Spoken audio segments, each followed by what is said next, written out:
always been a big play guy for this defense, but now 2 turnovers in this game, including a touchdown. What do you think of Kobe? I'm sorry, say that again. Kobe's always been a big play guy for this defense. What do you think? 2 interceptions, including a touchdown. Well, yeah, I mean, Kobe's a competitor. I kind of joke, they play this shadow boxing game or something like that or whatever. I don't know exactly what it's called. And then right before he went into meetings, I challenged him to rock, paper, scissors. And, of course, he beats me 2 out of 3 and then goes running in. I mean, he'll compete in anything at any time. He likes to win.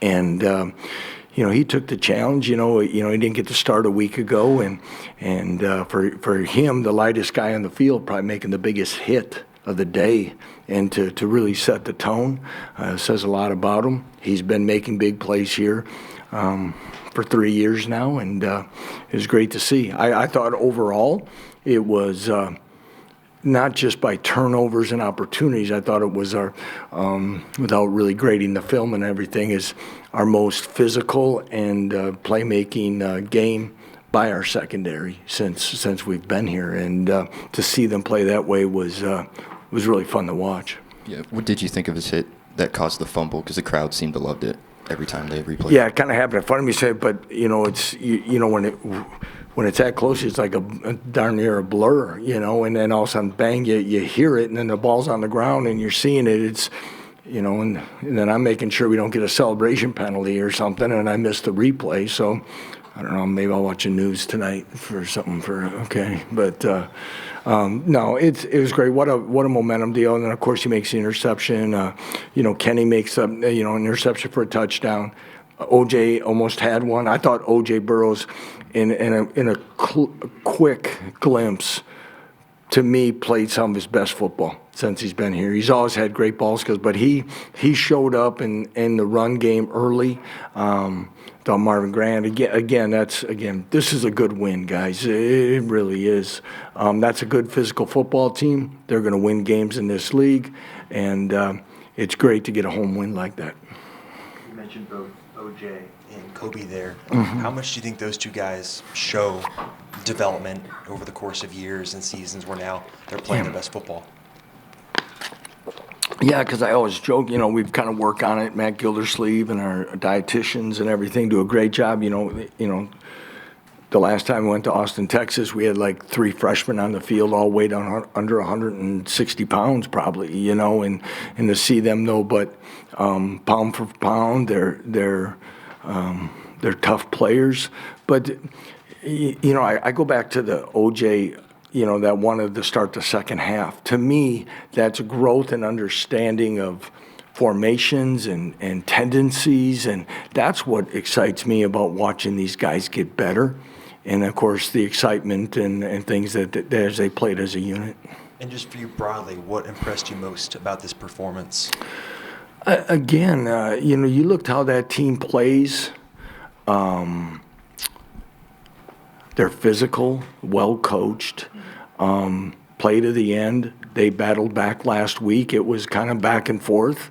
We overcame some penalties. We're heavy in the penalty deficit again, and we found a way to make plays when we needed to. I thought Daniel Highshaw showed up when we needed him.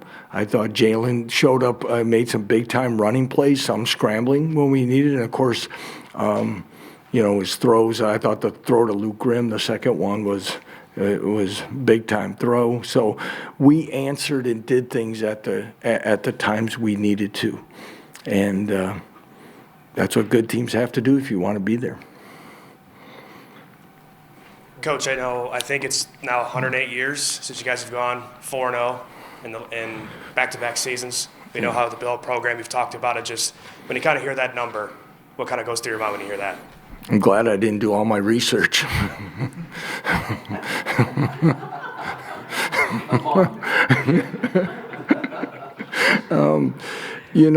Sometimes you don't know what you're really stepping into till you get there. But I tell you what, like I told our team, I'm really proud of them. And when you look at in the short time what we've been able to do in some ways, but this is, we're a third through the season. We have to keep going.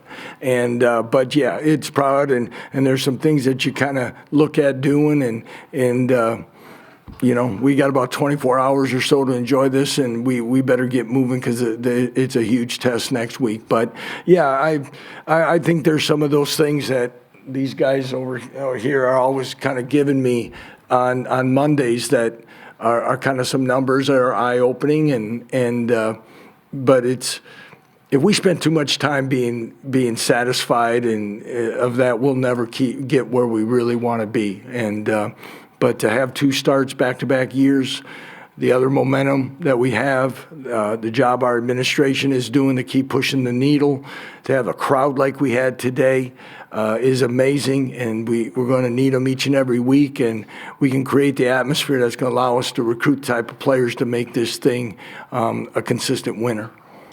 You mentioned Jalen's runs. That seemed like a big contrast from last week. Just what kind of element does it add to your offense when you're able to get that going? Yeah, there's some time, I could say this now, guys. We didn't put much quarterback run in last week because we wanted to make sure he was healthy heading into conference play. That doesn't mean we took anybody for granted. We just want to take some hits off him.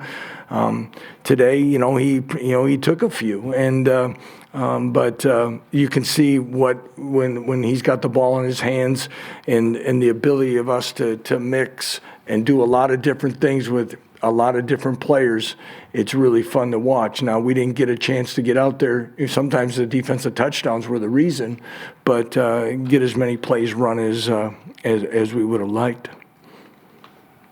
And Coach, to bounce off that 4-0 talk, last season going 5-0, and then how y'all ended. What's it going to take to not have that repeat this year? Oh, a lot of things. We've got to stay hungry and the work ethic, and we talk about it each and every week, that when we show up on Monday that, we'll enjoy the good plays, but we got to own the ones that got to get better. I mean, we have some self-inflicted penalties again that kind of put us, in tough positions. One is I want to say 3rd and 1 or something, and we early in the game, you lose flow there. We got to be better, and it's going to, and of course, as we say, going on the road's tough, and the opponent's going to be even tougher. So all those things, but this group knows, and if we need to stay healthy, but I think there's that. Experience, maturity of this locker room now that they understand, and they want to make sure that it's a consistent season as we play it out. BYU had 9 yards rushing on 22 carries, and I know there's a couple sacks in there, but just what is it that the defense is doing to shut down that run game? Well, again, I think some of the things, I was kind of, you guys get a chance to look at those and study them a little more than I do, John, but because some of those are sacks, and then some of those, I'll take a quick peek. They threw the ball, 51 times? Is that right? Wow. They probably felt that that's where they could maybe address a little bit, but I think we've sat in this room enough, right, talking about run defense and where we're going to have that type of performance up front, especially with the guys in the middle that we never talk about hardly, is a big step for this program as well. To have that type of stat is, in the conference opener. But, I think the physicality and the aggressiveness of the group, the ability to roll as many guys as we are. We're playing almost 6 defensive tackles, and at least we probably played 7 to 8 defensive ends through this, and hopefully that depth and understanding will give us a chance, throughout the rest of this conference season.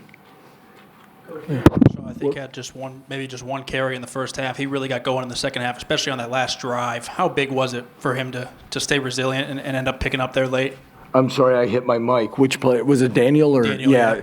And I've kind of say that, and Andy probably gets tired of me sometimes because, we have so many guys that are touching the ball, but there'll be certain times where I'll say, hey, Daniel's had 1 touch, or Daniel hasn't had a touch yet or something at this time. And I grabbed Daniel right before we went out when we were leaving the locker room, and I told him to wait, and I said, we're going to get you some carries, and we need you to get downhill and make some things happen. But you could see when he runs, it's pretty tough to bring him down with one guy, especially on the first hit, if we can get some momentum going for him. And as we know, a healthy Daniel Highshaw is pretty important to this running game, and it's really going to help Devin as well.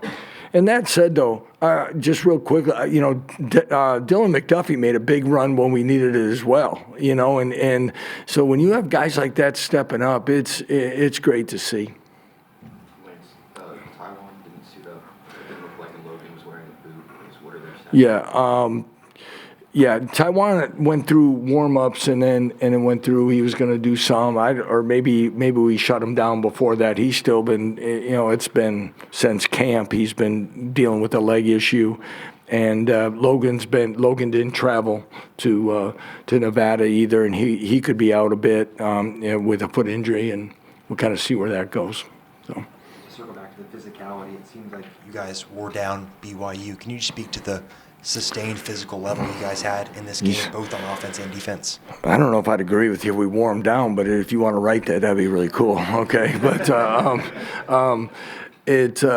I still think we played physical football, but they kept battling as well. And there's some times, there were some runs there. I know what you're alluding to, and again, I think Andy did a great job mixing it up in his play calling. I think this week, as we watched, we used even some personnel groupings to keep the receivers fresh so we could go get bodies on secondary people. I think all those things kind of played together. But we knew from watching their game last week the tenacity that they play with, and it was going to be a battle. And but it's proud. We lost Michael Ford during the game and haven't got exactly there. So, we really played with 5 instead of rotating anybody inside. So I think Amarje and Kobe Baines really stepped up. Lance, you guys haven't been shy about talking about the defense needs to improve compared to last year. And you're down at halftime tonight, and then your defense is taking the field, and then you get the pick six by Kenny. I wonder what the mindset of your guys is as they're going out knowing they're going to be on defense, and are you seeing that change dramatically? I got to get my scores right, John, and I apologize. So just to make sure is right before the half, it was the field goal, though, right? And, so we're tied. We hold them to a field goal, but the confidence part of it also is – we already put points on the board defensively, so I don't want to say this group was down and out. We've had some ugly halftimes here, and so this group had some confidence. They talked about settling in. We had a few struggles with communication in the second quarter sometimes, and I walk into where the defense meets, and Rich Miller's talking to the group about, hey guys, we got to settle down this. And he goes, when we're communicating and talking out there, we're being successful. When we're not talking, we're missing something. Somebody's not getting the check, the call, whatever it may be, and we need to be better. But again, I think this group has confidence. You'd walk in the past and you'd hear frustration, okay? And I don't want to say blaming or whatever, but pure frustration. You walk in there now, it's different, and that's where it should be, and that's where we have to maintain it.